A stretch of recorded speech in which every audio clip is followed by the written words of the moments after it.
Madame, Monsieur Mbolo Samba, le thème de ce jour, comment prier?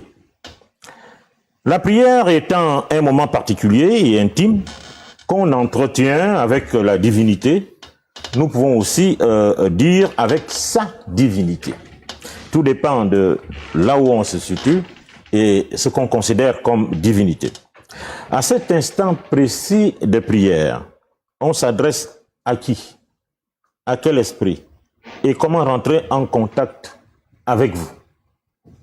Nos invités ici vont essayer de répondre à ces questions et ça va nous amener directement et probablement, si on a assez de temps, vers la proposition de Monsieur le Premier ministre.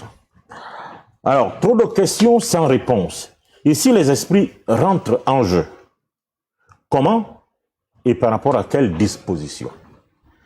Dès qu'on parle de prière, la prière, elle est virtuelle, entre griffes, mais elle fait intervenir les esprits. Mais quels esprits, à quel moment, qu'est-ce qu'il faut entendre par esprit à cet instant? Dokira. Merci beaucoup, Monsieur Kawangema, pour cette nouvelle invitation, que Tari reçoive encore aujourd'hui la gloire et l'honneur, et que nos ancêtres vivants, ces esprits, aujourd'hui reçoivent encore l'honorabilité qui leur est due. Monsieur Bokalo, ce thème est très important, celui de la prière. De comment prier.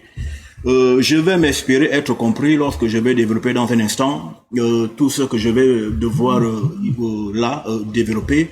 Et je voudrais déjà avertir les parents de mettre à l'abri l'audition de leurs enfants parce que vous savez, Monsieur Bokalo, que j'ai l'habitude de parler des choses profondes avec un langage parfois trivial.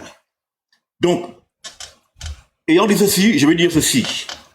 Au son biblique numéro 43, verset 36, le terme prier n'a pas le sens chrétien d'une simple parole, non. Prier veut dire rentrer en relation, mobiliser des forces et des énergies. Prier veut dire faire des souhaits adresser ses souhaits à une entité, à une force, à un esprit, sinon à Dieu. Prier, c'est entrer en relation. Et quand je parle de relation, je vais ici pousser pour dire entrer en relation sexuelle d'avec Dieu ou d'avec une entité. C'est pourquoi dans l'ancestralité, la prière était organisée comme un acte sexuel. Le lieu de la prière était sous le format de l'appareil sexuel de la femme. Et je vais vous expliquer. Lorsque vous avez le lieu de sacralité, il débutait par deux poteaux écartelés qui ici renvoient aux deux jambes d'une femme allongée en écartelant ses jambes. Et vous arriviez dans le lieu justement saint, à l'intérieur. Vous aviez le premier quartier qui ici renvoie sur la femme au premier quartier vaginal. Vous aviez le voile qui renvoie à l'hymen, à l'amen, à l'amont, au voile, au cachet. Et au derrière, vous aviez le Saint des Saints, le lieu de la haute et de la grande rencontre, où l'on rentrait en contact avec les entités de Tariyo manifestées dans le lieu de sacralité, afin justement d'apporter exaucement matérialisation de l'élément demandé du souhait fait. Parce que vous avez dans le pénétré, la prière n'est pas une simple humiliation de gaminerie. Pas du tout, en aucun cas. Prier, c'est convoquer la mobilisation de vos trois ciels, leur équilibration. C'est pourquoi, justement, lorsque Yesaya Ongola et Jésus-Christ disait de rentrer en soi, d'aller dans soi et de convoquer le Père qui est caché. Mais qui est où? Qui est dans l'amen? Et l'amen, c'est quoi? L'amen, c'est le principe féminin de Dieu. Lorsque donc vous priez, vous devez aller dans l'amen. C'est pourquoi donc à l'époque des ancêtres, ils allaient dans l'amen. Ils allaient donc au derrière de l'amen, au derrière de l'hymen, au derrière de l'amont, au derrière de l'hermon, qui est en fait ici de façon triviale, et bon, les profondeurs de la cavité vaginale. Et justement, lorsque vous lirez ce texte que je vais ici vous proposer pour lecture, Exode, chapitre 30, verset 10, traduction le maître de Sassi, Aruna ou Elon priera une fois l'an sur les cornes de l'autel. Les cornes de l'autel, il y en avait combien? Il y en avait 4 cornes sur l'autel. Et à quoi renvoient les cornes de l'autel? Monsieur Bakabongema, les cornes de l'autel renvoient aux cornes vaginales, c'est-à-dire aux lèvres vaginales, parce que la femme en a 4. Elle a 4 cornes qui sont les courbures des lèvres vaginales. Et c'est au milieu de ces 4 cornes-là, que l'on adresse les prières à Dieu. Et c'est exactement lorsque vous êtes, vous, monsieur Bakabongema, planté dedans et au milieu des cornes vaginales, qu'on appelle les lèvres vaginales, que vous avez le goût, vous avez la manifestation de Dieu. Et le moment où vous êtes le plus exaucé, où il est infaillible, où il n'y a pas de raison que vous ne soyez pas exaucé, c'est quand vous vous plantez dans les tréfonds vaginaux. Je poursuis lecture. En y répandant du sang de l'hostie, justement quand vous priez, lorsque vous avez fait votre demande, vous devez laisser une offrande sur la table de sacrifice. C'est pourquoi vous éjaculez. On n'a pas le goût cadeau. Jamais ce moment, il faut laisser l'offrande. Et c'est pourquoi après l'éjaculation, vous pouvez, en même temps que vous êtes en train d'éjaculer, faire vos vœux et Dieu va vous exaucer. Vous êtes dans la présence du Seigneur. Et c'est le seul moment que l'homme et la femme peuvent ressentir dans leur matérialité la présence de Tario et de Nanéo. Ce sera là un culte très saint pour honorer le Seigneur. Quand vous faites le sexe, vous honorez le Seigneur. Et c'est la première loi que Tario, par le manifeste de son entité, avait donnée. Hein? Soyez féconds, multipliez-vous, autrement dit, priez-moi. Et donc, voilà pourquoi c'est sacré. Voilà pourquoi c'est sacré. D'accord? Le sexe est d'une sacralité inouïe. Et donc, prier Dieu, d'accord, c'est aller justement dans la dimension de l'équilibre de vos 3 corps. Et la prière ultime, c'est la pénétration vaginale. C'est pourquoi il ne faut pas que vous y alliez comme ça pour y aller. Et c'est pourquoi il faut que quand les gens partent au sexe, ils se doivent d'y aller avec une certaine respectabilité après avoir fait leurs ablutions, car on se présente devant Dieu en étant prêt et pur pour aussi recevoir les exaucements qui équivalent au niveau vibratoire avec lequel vous êtes allé. Et ici, je vais dire ceci. Lorsque vous faites des enfants, vos enfants que vous faites naissent avec le niveau vibratoire que vous aviez le moment où vous étiez sur votre femme. Si vous étiez bassement vibrant, vous ferez des enfants bandits, des débiles. Mais si vous étiez hautement vibrant, l'âme qui s'incarnera dans le sein de votre femme sera une grande âme. Et ici, vous comprenez que les exaucements dépendent donc de votre niveau de vibration, de votre statut vibratoire lorsque vous êtes dans la présence du Seigneur. Et c'est aussi là, pour chuter, que si vous vous rappelez de l'histoire du père de Jean le Baptiste, c'est quand il était le grand prêtre, il alla dans le lieu très saint, au derrière du voile, dans l'amont, dans l'amen. Et c'est là-bas que l'entité lui avait répondu pour qu'il devienne père. Monsieur Bakalo, la prière est une chose hautement sexuelle. Prier Dieu, c'est bondir Dieu. Monsieur Bakalo, je suis un homme occulte à la langue triviale. Je ne vais pas ici m'arrêter sur l'ignorance personnifiée qui ne comprend pas les choses de la mystique. Ceci m'amène à dire ceci. Prier, c'est connaître. Prier, c'est s'illuminer. Prier, c'est étinceler. Ainsi, si l'on vous présente une divinité, une entité, un être mystique que vous ne connaissez pas, vous n'avez pas à le prier. On prie en connaissance de cause. Il n'y a pas de prière ignorante. Lorsque vous convoquez les entités, vous devez les connaître dans leur préalabilité avant de mobiliser leurs vibrations autour de vous. 1, 2. On prie bandé.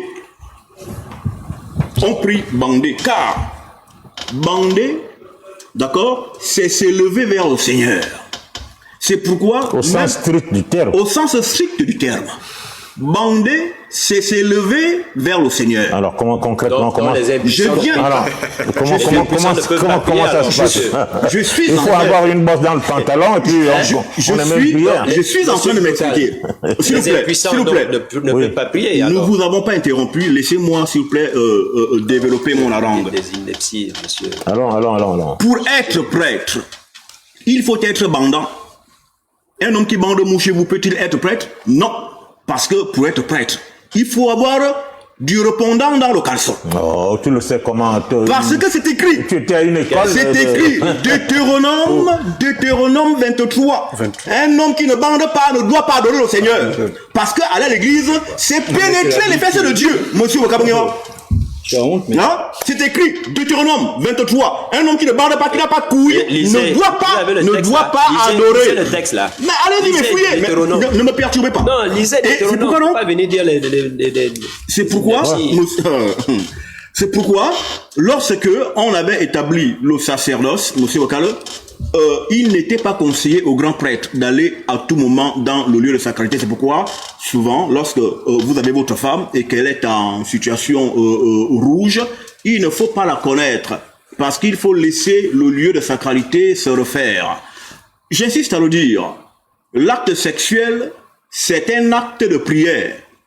Le fait d'aller à l'église dimanche, c'est comme le pénis. Écoutez. Le fait d'aller à l'église dimanche est l'équivalence d'un pénis qui pénètre la cavité vaginale.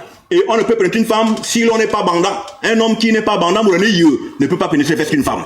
C'est interdit. Je peux lire le texte, vas-y, lis. Juste pour accompagner. Deutéronome 23, la version Louis II, il est dit, celui dont les testicules ont été écrasés ou l'urètre coupé n'entrera point dans l'assemblée de l'Éternel. Parce que le phallus représente le membre viril et érectif. C'est pourquoi dans Ésaïe 19, vous avez le principe vaginal qu'on appelle la table de Dieu, l'autel. Et vous avez l'obélisque qui est ici, la symbolique du pénis bandé. Bon, car Dieu s'adore bandé. Merci beaucoup. Alors, effectivement, il faut dire qu'il y a les bons et les mauvais esprits. Les bons et les mauvais esprits définissent les niveaux vibratoires, les fréquences vibratoires. Plus haut ou plus fort ou plus lumineux est un esprit, plus est-il appelé bon esprit. Plus bas, plus enténébré, plus lourd, plus condensé en vibration est un esprit aussi, est-il nommé mauvais esprit. Les bons et les mauvais esprits sont en fait l'alpha et l'oméga. Ils sont au coin, d'un bout à l'autre de l'univers. Et c'est pourquoi quand nous parlions par exemple de l'arbre, la connaissance du bien et du mal. Le bien, ce sont les entités vibratoires supérieures et divines. Et le mal, ce sont les entités vibratoires basses qui terminent la dimension vibratoire. Parce que le monde vibrant est une dimension, c'est une fréquence. Parce que au-delà de la vibration, il y a également un monde. C'est le chaos, c'est le néant, c'est l'au-delà de l'existant. Un point. Deuxième point, c'est celui-ci que j'avais également voulu aborder, c'est celui, par exemple, des femmes et des maris de nuit. Dans les églises chrétiennes, la notion de femme, mari de nuit est entendue comme mauvais esprit, les esprits du bas astral, démoniaque et satanique, alors qu'il n'en est rien. Les esprits sexuels, qu'on appelle femmes et mari de nuit, sont des entités spirituelles responsables des activités sexuelles des hommes quand ils sont en prière sexuelle. Parce qu'on insiste à le dire, faire l'amour, c'est prier. Et c'est pourquoi l'homme s'agenouille avant de pénétrer. Il se met à genoux comme un musulman s'agenouillerait. Car c'est un acte de prière. Et quand donc l'homme était dans cet acte de prière, des entités, des mondes mystiques sont mobilisés. Et ce sont ces entités qui sont responsables de la fertilité. Mais aussi de la stérilité de certaines femmes. Quand elles n'accoucheraient pas, ce sont des forces mystiques qui ferment les portes de la fertilité parce que ces forces restent ou travaillent en collaboration avec les bourses chez l'homme et les eaux vaginales et les ovaires chez la femme.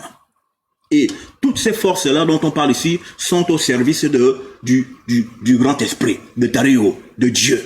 C'est pourquoi, rappelez-vous de l'histoire de Saul, de Saül, qui avait un différend avec David. Qu'est-ce qui est écrit dans le livre de Samuel? Que le mauvais esprit du Seigneur, le mauvais esprit de Dieu, le Tario était venu sur Saül. Mais comment Dieu va-t-il avoir à son service des mauvais esprits, des mauvais esprits à son service? C'est parce que toutes les forces de l'univers, quelles qu'elles soient, sont au service de Dieu. Même le prétendu Satan, Zombra, est un esprit au service de Dieu. Quel est son rôle? Son rôle est de pousser l'homme vers la lumière. Parce que plus vous souffrez, plus vous cherchez la lumière. Donc le mal, la dimension mal, c'est une fréquence. Et c'est pourquoi même quand on vous parle là de la conscience du bien et du mal, mais le mal existe avant le péché. Et le péché c'est quoi? Le péché c'est la fin de la vibration. Même Dieu lui-même a péché. Et le péché de Dieu lui-même a péché. C'est-à-dire. Et le péché de Dieu c'est la femme. Le péché de Dieu c'est la femme. Qu'est-ce que le péché? Péché veut dire rupture, finition, terminaison. C'est-à-dire que vous êtes sur un fil, quand le fil se coupe, là que ça se coupe là, c'est ce qu'on appelle le péché. C'est une rupture. C'est pourquoi quand on vous parlera du péché du peuple d'Isouria, Isolélé, Israël, on parlera qu'ils ont rompu l'alliance avec leur Dieu. Ils ont arrêté d'observer les coutumes et les traditions. comme on le fait ici, on ne respecte plus les traditions. Pourquoi? Parce que c'est cela, la notion de péché, c'est la rupture de l'observation de nos coutumes ancestrales. Et c'est pourquoi d'ailleurs même, pour une parenthèse, c'est pourquoi nous souffrons, car nous sommes en état de péché, parce que ayant abandonné notre ancestralité qui est lumineuse et par qui nous devons pourtant arriver à l'étincelance et à Dieu. Alors, Merci. Alors, il faut dire que l'univers est composé de deux formes de vibration avec une intermédiarité. Un niveau d'intermédiarité. Voilà. Et il faut dire que lorsque une entité doit venir à vous pour un règlement de compte, on vous envoie l'entité qui est dans le couloir dans lequel vous vous trouvez. Si vous êtes dans le bas astral, vous avez volé, vous avez fait du mal à quelqu'un, c'est que vous vibrez dans le bas. Et du coup, ce sont les forces du bas qui seront déléguées pour résoudre votre problème. Donc, on appelle les forces qui sont dans votre fréquence vibratoire et ce sont elles qui s'occupent de vous. Et lorsque vous êtes en haut, alors ce sont les forces du haut aussi qui se chargent de vous. Justement, comme tu as le disais par rapport à l'homme et la femme. Mais la femme est le mal. La femme incarne le mal, elle est le mal personnifié. Oui. Mais c'est quoi le mal? Comme tantôt on disait, le mal veut dire le péché. Le péché qui, chez nous, nous sommes la transgression coupée. La femme est la coupure de la création. Donc elle est la rupture de la création. Elle est donc le péché de Dieu. Et ce péché est important, c'est-à-dire que la femme a un rôle à jouer dans le monde matériel, lequel, celui justement d'être le soubassement sur lequel l'homme trampoline pour monter les fréquences divines. Et la femme incarne le chaos qui justement renvoie au péché, parce que avant le jour 1, il y a le tohu bohu qui est le principe féminin. Voici pourquoi la femme est le péché, et parce qu'elle aussi la fin de la création, voici pourquoi elle est péché. Pourquoi prier? Pourquoi prier? Nous devons prier justement pour nous élever vers les fréquences supérieures. Et on s'élève en supérieur en rebondissant sur la terre.